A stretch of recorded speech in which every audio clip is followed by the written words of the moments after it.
Hey Lanha folks, it's Lev. Welcome back to another video. For those of you who are new, I use hearing pronouns. Firstly, my hair is fluffy because I took a shower and I dried it with cold air because it's getting cold here. I don't want to leave my hair wet and it's like almost 11 p.m.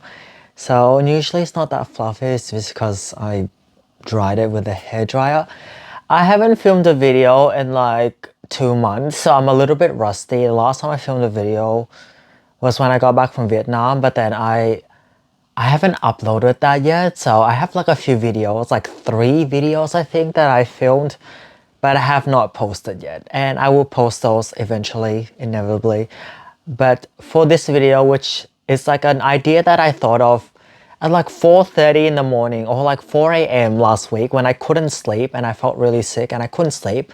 And this idea just hit me out of nowhere. And it's just like, I want to talk about this in a video because it's just such an interesting idea. And it's like reframing rejection and sort of a different approach to fear. I'm literally like going to try and break down fear into like logical parts. Like I'm going to try and not fear is an emotion, but I'm trying to like reframe fear and like shine a different angle on it, if that makes sense. I'm rusty. Yeah, I'm rusty. I haven't filmed in a while. I have a whiteboard here and I'm going to use it to help illustrate my point. I guess with fear, it is an emotion. It's this sort of uncertainty of the unknown. It's the running of what ifs in our mind. We don't know what's gonna happen, and there's just this feeling that can hold us back from doing things such as starting a project or talking to someone new or asking someone out on a date. It could be anything. Fear is universal. Well, it can be very helpful, like if a tiger or lion came out and tried to eat me, fear is a natural response, and it can be life-saving with the fight or flight response. It can, prime me up to escape or fight so I don't die. But in some situations where that sort of goes into overdrive, if that makes sense, or we're just stuck in our own heads with the what ifs, and then we get scared and paralyzed to even do anything. And I'm autistic, so my brain's very logical about things, and sometimes I ask, what is it that I'm actually afraid of? And something that was recent in my personal life is starting to date again after trauma from the last relationship I have. It's like dating again, and I have a lot of dating anxiety. Still been work in progress with my therapist, but it's improved a little bit. I've been learning how to sit with emotions instead of fighting it, because my brain tries to outlogic dating anxiety, and the thing is I have no logical basis for the anxiety, as in, yes, I had bad relationship experiences, but this person I'm seeing, it's like there's nothing about them that warrants so much dating anxiety, but then my nerves just go into dating anxiety anyway. And so my therapist asked me, what is the worst thing that could happen in you dating this person? And then I answered with, well, we don't actually work out and we might be friends. And my therapist expected me to say something else, but I'm like, okay, the worst thing is that we actually don't end up being together in a relationship, and we may or may not be friends and stay in each other's lives. And this links into the topic of this video, which is like about fear. And from my example with the dating anxiety, I thought to myself, I actually have nothing to lose. I don't have anything to lose. Like hypothetically, if it doesn't work out, I haven't exactly lost anything, because this time in dating, I have a lot more self-respect. I'm not self-neglecting, I'm unmasking, I'm assertive with boundaries, I'm not being stepped on like a doormat. So I literally have nothing to lose. Like if this doesn't work out, then I don't lose anything. I don't lose any part of me. I'm still intact. I have nothing to lose. Which brings me to what I'm gonna try and draw. I have drawn a little thing to help illustrate my point when I give the example. This says neutral, by the way. I just stuffed the word in the corner. So I think a common example that is quite universal is I'm afraid that this person won't like me if I show this part of myself, or if I'm true to myself. I'm scared this person won't like me if I dress this way, or I'm scared this person will, or these people will reject me because of XYZ. And sometimes that can lead us to be paralyzed, to take action, whether it's to try and make a new friend or tell a current friend that we don't like a certain behavior, or sort of stand up for ourselves in a way. In the case of, for example, okay, let's go with this example, sorry. Social media, and afraid of being, like afraid of showing the vulnerable part of ourselves because people might not like us if the image of us in their heads don't align. For example, if we just post like the highlights of our lives, or the parts of us that we like on social media, and it's like filtered pictures, or like we pick the best pictures of us to post online, etc, etc, etc, and we're scared of people seeing the real us because they might reject us or judge us, etc. These people, right, we don't actually know them. Okay, this is the context of people who don't know us. These people online don't actually know us, right? They don't know anything about us besides what they see us post on social media, which is only a fraction of our lives, and also probably a filtered version of us, for the sake of presentation to the world. And the reality as it is that we don't know whether they're gonna reject us or not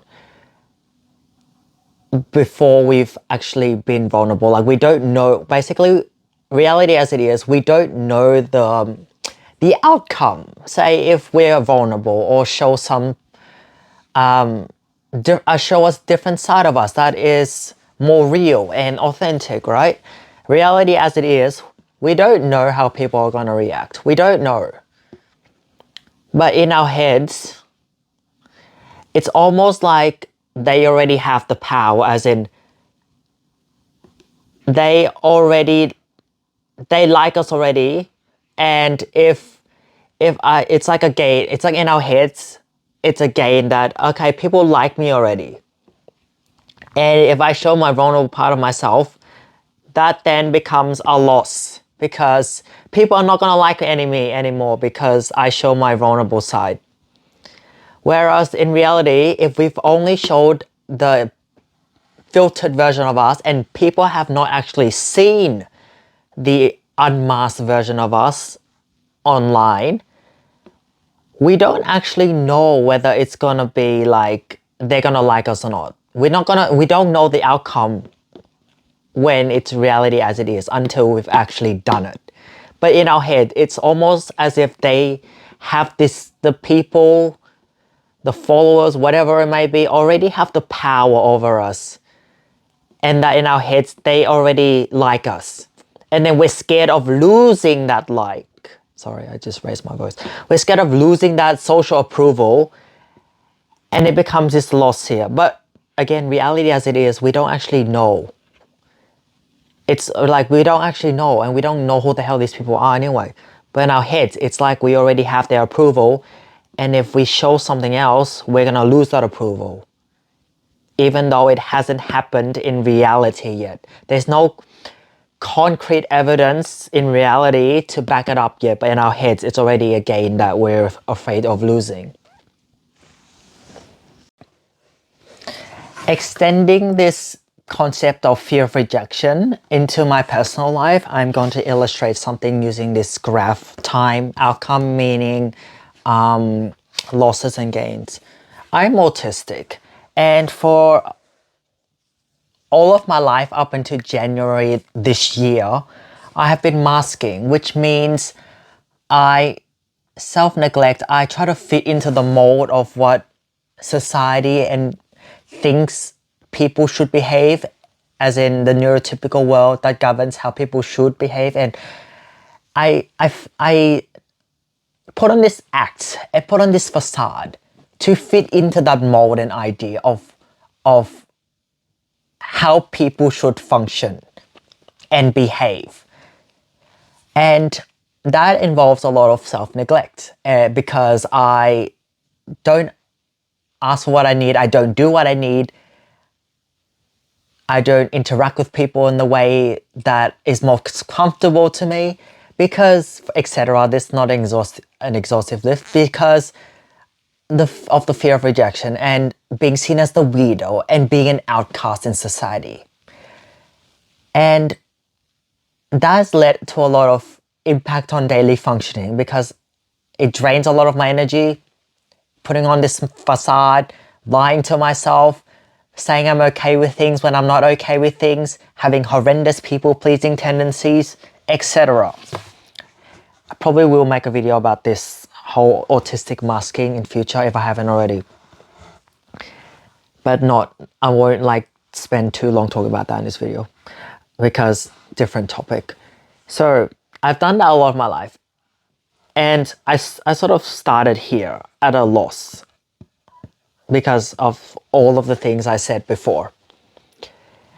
In January this year, I started unmasking. And to have the courage to unmask and have more audacity and have more assertiveness and have more self-respect, that involves the possibility of surprising people and losing people from my life. But thankfully, none of my friends left me after I unmasked because they're awesome people. But if I had chosen to not respect me for unmasking and being honest with my needs, then it's likely gonna be a goodbye because I don't have time and energy for unhealthy connections in my life anymore. So I unmasked. And in the hypothetical situation that the people in my life and my friends don't respect me for who I am, for unmasking and being honest and authentic, then they stay down here with the losses, the things I left behind, such as not respecting myself, not having boundaries, not being assertive. This is still work in progress. But to gain this, it was like a leap of faith for me because I didn't know what the outcomes would be. I wouldn't know how people would react to me unmasking and being honest and being more assertive and having more audacity. I don't know how people would react in me taking the leap to make gains and improvements to my life. I wouldn't know that. And the bridge between the bridge between being able to, break out of staying here and doing this was having self-esteem and being able to stand on my own 2 feet in the case that people reject me and people don't like me. And then that broke me out of fear because in here, it was like, what if, right? And then I go here, it's like, okay, so if something actually happens, then it happens. It is what it is. People don't like me for being me, then they don't have to exist in my life and they don't have to interact with me. It's just like, you stay in your realm over there, in your little corner of the world, I stay over here. We don't have to collide, we don't have to interact. It's not a problem. Before I go into the next part of this video, I'm gonna break down fear of rejection and sort of go down an exercise that my first ever therapist did with me when I was talking about severe like social anxiety, and she did a very interesting thing exercise, which I'm gonna do here. Not in a clinical way, it's just like general and just sort of the idea of what she did with me. It's like with fear of anything, but fear of anything, right? It's like we don't know what's going to happen. That's why we're afraid. We don't know the outcome. We can't predict the outcome. We can't foresee the outcome. So it's all completely unknown to us, right? Here's a question to consider. What is worse? The what if ruminations in our head and being paralyzed by it and sort of staying in this state forever, or taking a leap and whatever outcome happens, working, like if it's good, then accept, like acknowledging and like celebrating it. If it's not so pleasant, then learning from it and, you know, using that as experience to learn and grow. It's like always just constantly stuck in our head, like which one is worse for you and which one are you like sort of, which one is worse for you? For me, being stagnant is worse than taking a leap and just figuring it out anyway and doing things anyway. Yes, definitely not easy. I'm not saying it's easy, but it's something to consider, like what is worse, because taking a leap into the unknown or being stuck in our own heads and paralyzed by our own vicious thoughts that doesn't actually change reality. That's the other thing too.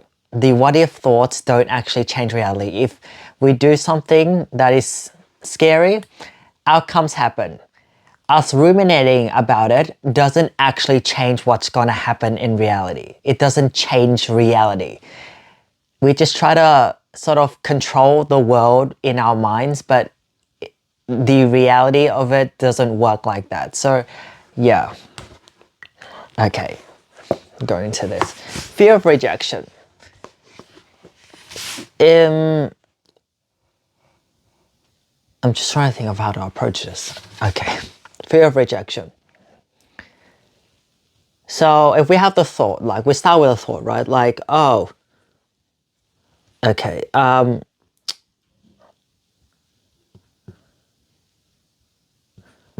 they won't like me, right? I feel like a therapist now. I did this exact thing with my therapist, this breakdown. They were, okay, we have a thought. We don't want to, you know, ask someone out, or we don't want to do a certain thing because, you know, they won't like me anymore. They won't like me. And then what my therapist did was, why? She asked me when I had really bad anxiety. I don't remember exactly what I said, but she's like, why? So basically trying to get to the core of things. Okay, if we think they won't like me, why? Why do we think that they won't like us? Why? Now I have to think of a thing. I want to pause the video because I can't think of anything right now. So the concept is, okay, we start with this thought, they won't like me. Why? Why do we believe that they won't like us? I just made up some random thing because I didn't know what to write here. So hypothetically, we say, they won't like me. Why don't they? Why do we think they won't like me? Because I'm unattractive. And it goes down to why. Why do we think we're unattractive? Do you see where I'm going with this? It's like trying to get down to the core. It's like, they won't like me. Why? Why won't they like me? Because I'm unattractive. Why do I think I'm unattractive? Because now I'll think of an example. Okay, I really didn't know what to write here, so I just wrote like my body is XYZ. Like it's like it could be someone not liking their body for certain reasons, which I don't want to get into. Basically, okay, so okay, I'm gonna explain it from okay, so we start with they won't like me. Why don't they like me? Why do we think they won't like me? because I'm attractive. Why do we think we're unattractive? And then if someone's like, I don't like my body, or something about their physicality or their physical appearance, etc., then it becomes why again. Why do we feel this way about our body? Why do we feel this way about our appearance, etc.? And it gets down to the core of the issue. It could be low self-esteem. It could be mental health concern they're struggling with that they might need help with.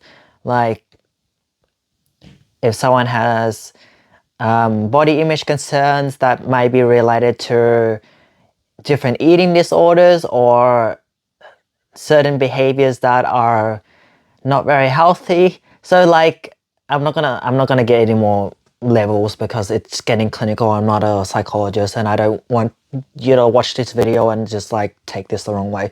So basically this is what my therapist did, was like just like keep asking why and just like digging down to the core reason down here. And then that's where my therapist worked with me on, is identifying the core reason about my fear of social situations. And then this I forgot what it was, but like a core issue was identified down here about me at the root, and then we use this to work on stuff. So this might be something that might be helpful. If you're currently seeing a therapist, you might want to like ask them to do this. My therapist guided me through this. I found it to be very interesting, and I still remember it to this day. Like this concept of just being like why. It could be applied to anything, not just fear of rejection. It could be like, I have a fear of starting a new project. Why?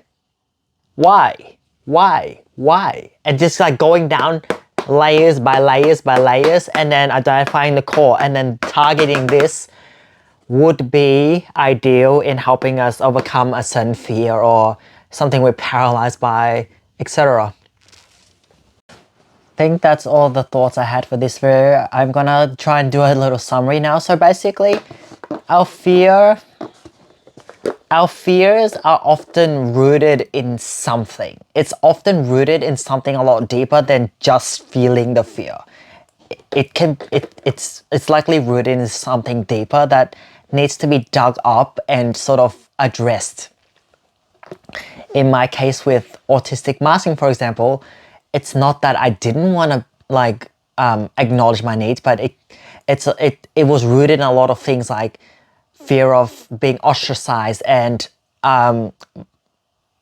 being an outcast in society, my severe low self-esteem, and basing my self-worth on the social rejection or approval of other people. So these were the core things I had to address first before I'm like, yes, I can unmask, and yes, I'm okay with staying on my feet if people don't like me, because my self-esteem is no longer dependent on the social approval and rejection of other people. I'm confident in myself. I'm okay with losing people. I'm okay with people not liking me. And then basically that's how I was able to start unmasking in January this year, was addressing the core issues. And it links back to the thing I just showed in the previous clip of going down the chain of identifying the core issue and then working out from there. And also our reality, or wait, let me rephrase that. Fear can be irrational sometimes. Sometimes it is irrational. Sometimes it's just because we are scared of the unknown and we don't want to deal with the unknown. We want to stay in a little safety bubble where we have control.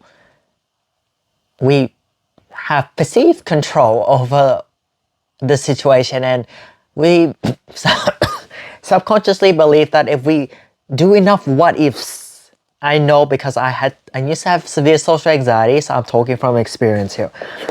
We're stuck in a cycle of what if, and we think that somehow with mind control, or not mind control, from enough rumination that we can alter the outcome of the situation in a premonition kind of way. It's like if we can somehow foresee something, we can possibly change it before it happens, right? I think that this is what our brains go through subconsciously.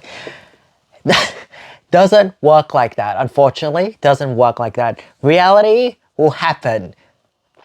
We like rumination about things and events doesn't change reality itself. It doesn't change what's gonna happen. What changes what might happen is what we actually do, like behavior and action wise, not our mental processing, unfortunately. Yes. Thank you for watching, folks. It's been a while since I filmed a video, but this video is a really fun video to film. Again, got the idea at like 4 a.m. because I couldn't sleep. Sort of paid off though. I mean, couldn't sleep, but I did come up with a good video idea, so that's really something. Yeah, I hope you all have a good morning, evening, night, wherever you are watching from, and I will see you in the next video.